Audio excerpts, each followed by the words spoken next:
Alright, in this video I'm going to show you how to create an intro for your Scratch game.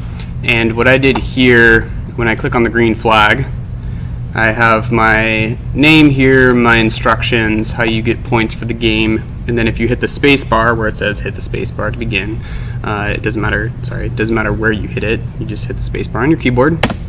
And it should start the game. I'm going to have some weird music. Okay, and then the game initiates so that you can then start playing. Let me show you how I did that. So right now I'm in stages down here, and I have 8 different stages right now, and this is the script for the stage or stages that I'm dealing with. So let's take a look at the different stages that I created. So you saw that I had an initial start page, you hit the space bar, and then it counts down 3, 2, 1, and then the game starts.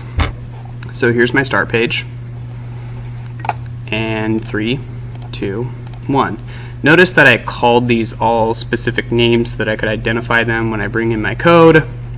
Let me show you how I make these. All you have to do is click this little Paint New backdrop.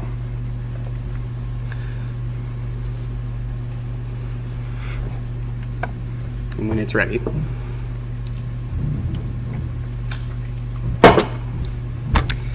And you can create text with this text box here. So cat and mouse game. Say you want to move it around, you hit select and you can move this around and you can make it larger if you would like. Just know that after you do this and you create more text, you can't go back and move this around. It doesn't allow you to do that. The way that I created my numbers, so I hit another backdrop, so a clear backdrop again, but I'm just going to show you on this one. So I did text, and then I would just type in one number and then select, and then again just stretch that number out until it became larger, and then I would just move it into the middle there. So that's how I created these different backdrops, just by doing that. And again, change this name. So whatever it is that you created, give it that name so that later on when you do your scripts you'll be able to identify which backdrop you want to use more efficiently, rather than having to go back and be like, oh, okay, that's backdrop 5, backdrop 6. Once you start getting into that realm, things get a little confusing in terms of which background that actually was that you created. So I'm going to get rid of this one just for now so it doesn't mess up the rest of my game. Notice I have some other stuff in here, but that doesn't have anything to do with the intro to my game. It has more to do with the end of the game and then the next level, which I will probably create a video for. So let's take a look at the scripts. This is important. Don't pay attention to this stuff over here. Just look at this right here. So when spacebar key press, so I just drag this out here, and then I used looks, so switch backdrop 2, and then I chose 3.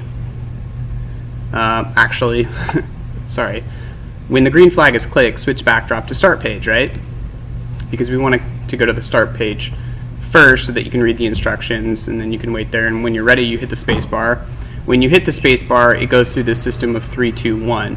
Now notice I put wait blocks in between each one because I want it to wait 1 second, right? 3, 2, 1. Those are seconds. So it should be waiting a second between each one and then changing. That's what gives it that effect. And then as soon as it's ready to go, it broadcasts game start and then switches to the boardwalk, which is the background where the cat's actually playing the game. This is key though, broadcast game start. So now, if I go back to my cat, notice that everything that starts the game for the cat is when I receive game start. Now here's what's complicated is I think initially with the game we did when green flag is clicked, but realize now that that's not true. We don't want the game to start when green flag is clicked, because then the game will just start with this background right here.